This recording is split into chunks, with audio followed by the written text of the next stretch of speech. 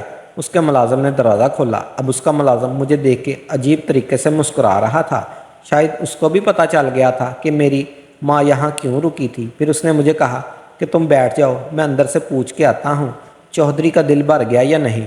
یہ اس کی بات سن کر مجھے بڑی شرم سی محسوس ہوئی، لیکن میں کیا کرتا۔ پھر میں خاموشی سے اسی جگہ آ کے بیٹھ گیا جہاں رات کو ہم بیٹھے تھے۔ پھر میں نے دیکھا کہ میرا چھوٹا بھائی کاشف چودھری کے ڈیرے پہ آ گیا، وہ بھی اتنی صبح صبح۔ اب میرے پیروں تلے زمین نکل گئی کہ میں اس کو کیا جواب دوں۔ مجھے کہنے لگا، بھائی میں رات سے آپ کو فون کر رہا ہوں، آپ گھر بھی نہیں آئے اور میرا فون بھی نہیں اٹھا رہے تھے۔ مجھے ڈر لگ رہا تھا کہ خیریت تو ہے سب۔ میں نے سوچا میں آپ کو اس کا جواب دوں۔ میں ایک دم سے پریشان ہو گیا۔ میں نے کہا، ہاں وہ مجھے پتہ ہی نہیں چلا، فون میں نے تو اندر نوکر کو دیا تھا ملازم کو چارج پہ لگانے کے لیے، وہ پھر لے کے نہیں آیا، اس لیے شاید میں نے تمہارا فون نہیں اٹھایا۔ میں تو ساری رات اس عورت کے ساتھ مصروف تھا اور میرا چھوٹا بھائی مجھے فون کرتا رہا۔ پھر اس نے کہا، امی کہاں ہیں؟ اب میں پریشان ہو گیا، میں نے اس کو کیا جواب دوں کہ میری امی تو چودھری کے ساتھ۔ پھر وہ کہنے لگا، کیا ہوا رات کو گھر کیوں نہیں آیا؟ پھر میں نے اپنے بھائی کو جھوٹ بولا۔ میں نے کہا، اصل میں رات کو چودھری کا تھوڑا سا فنکشن تھا، چودھری کے گھر والے بھی آئے ہوئے تھے، اور اس لیے چودھری نے ہماری امی کو کہا کہ میرے گھر کا کام، کوئی برتن، کوئی جھاڑو وغیرہ، تو اس لیے امی رک گئی اور پھر مجبوراً مجھے بھی یہیں رکنا پڑا۔ پھر وہ کہنے لگا کہ ہم چودھری کے نوکر تھوڑی ہیں، ہم کیوں کام کریں؟ میں نے کہا، بھائی تجھے پتہ نہیں ہے یہ گاؤں ہے، اگر اپنا کام کروانا ہے تو اتنا تو کرنا ہی پڑے گا۔ پھر وہ کہنے لگا، اچھا امی کہاں ہیں؟ ابھی میں نے کہا اندر ہوگی۔ پھر وہ بیٹھ گیا۔ میں نے کہا، تو جا، ہم لوگ آتے ہیں تھوڑی دیر میں۔ اس نے کہا، نہیں بھائی، اب میں تم لوگوں کو ساتھ ہی لے کر جاؤں گا۔ اور پھر میں نے دیکھا میری امی اور چودھری بھی باہر آ گئے۔ امی پہلے تو خوشی خوشی آ رہی تھی، لیکن جیسے ہی اس کی نظر کاشف پہ گئی، میں نے دیکھا میری امی کے چہرے کے رنگ بھی اڑنے لگے۔ پھر وہ چودھری پوچھنے لگا، یہ کون ہے؟ وہ میرے بھائی کو نہیں پہچانتا تھا، کیونکہ میرا بھائی زیادہ تر کراچی ہی رہتا تھا۔ تو میں نے کہا، یہ میرا چھوٹا بھائی ہے، رات کو ہم گئے نہیں ہیں، اسی لیے۔ پھر میری امی کہنے لگی، یوسف تم تو گھر گئے تھے اور اس کو لے کے تم یہاں آ گئے، تمہیں تو پتہ تھا نا۔ اب میں امی کو کیا بولتا کہ میں بھی گھر نہیں گیا، جس طرح امی یہاں سے سکون لے رہی تھی میں کہیں اور سے لے رہا تھا۔ پھر میں نے بات بدلتے ہوئے کہا، امی وہ چودھری میری امی کو چھوڑ کے اب واپس جانے لگا اور مجھے کہنے لگا، 4 بجے فکس آ جانا، آج تم لوگوں کا فیصلہ ہے۔ میں نے کہا، ٹھیک ہے چودھری صاحب۔ پھر وہ چودھری وہاں سے چلا گیا اور میری امی مجھے کہنے لگی، یوسف تم اس کو کیوں لائے ہو؟ تمہیں تو پتہ ہے نا کہ میں یہاں کیا کر رہی تھی، اور تم نے اس کو کیا بتایا؟ کاشف نے میری امی کی آواز سن لی تھی، حالانکہ میری امی نے آہستہ سے بولا تھا۔ کاشف کہنے لگا، جو بھی آپ نے یہاں سے کیا ہے وہ مجھے بھائی نے بتایا ہے۔ اب میری امی ڈر گئی تھی۔ میری امی شاید سمجھ رہی تھی کہ میں نے بھائی کو وہ والی بات بتا دی ہے۔ پھر میں نے فوراً کہا، ہاں امی، وہ چودھری کا فنکشن ختم ہو گیا، آپ نے کرتے برتن دھوئے؟ پھر میری امی سمجھ گئی، وہ کہنے لگی، ہاں بہت برتن دھلوائے ہیں چودھری نے، یقین کرو میری تو جان ہی نکال دی، میں تھک گئی ہوں، چلو بھائی گھر چلتے ہیں، مجھے سونا ہے۔ اور پھر ہم بائک پر بیٹھ کے تینوں گھر آ گئے۔ گھر آئے تو دیکھا میری بہنیں ابھی تک نہیں اٹھی تھی۔ پھر میرا چھوٹا بھائی کاشف پوچھنے لگا، ہاں امی بات کرائے چودھری سے، وہ فیصلہ ہمارے حق میں ہی کرے گا نا؟ پھر امی میری کہنے لگی، ہاں کیوں نہیں کرے گا، ساری رات میں اس کی خدمت تو کرتی رہی ہوں، اسے کرنا ہی پڑے گا۔ میرا بھائی نہیں سمجھ رہا تھا کہ امی کس خدمت کی بات کر رہی ہے، لیکن میں اچھے طریقے سے سمجھ رہا تھا۔ پھر میں یہی سوچ رہا تھا کہ موقع ملے میں امی سے پوچھوں کہ وہاں کیا کرتی ہے اور چودھری نے کیا کیا ہے، کیونکہ اب تو میری امی رازدار بھی بن گئی تھی۔ پھر میری امی مجھے کہنے لگی، جاؤ بہنوں کو اٹھاؤ، وہ گھر کا کام کرے، میں جا رہی ہوں سونے، اور پھر میرے 2 بجے اٹھوں گی۔ میں نے کہا، ٹھیک ہے امی، آپ سو جائیں، اور میں بھی تھوڑی دیر سونا چاہتا ہوں، رات میں نے بہت محنت کی تھی، اس لیے اب میرا جسم تھکان کی وجہ سے چور چور ہو رہا تھا۔ میں سمجھ رہا تھا میری امی کا بھی یہی حال ہوگا، اور پھر میں بھی سو گیا، میری امی بھی۔ اب ہماری آنکھ 1 بجے میرے بھائی نے کھلوائی۔ مجھے کہا، یوسف بھائی جلدی اٹھیں، 4 بجے وہاں ہمیں جانا ہے، اور آپ کو پتہ ہے کہ ابو نے محلے میں بہت سارے گواہ بھی ڈھونڈے ہوئے ہیں،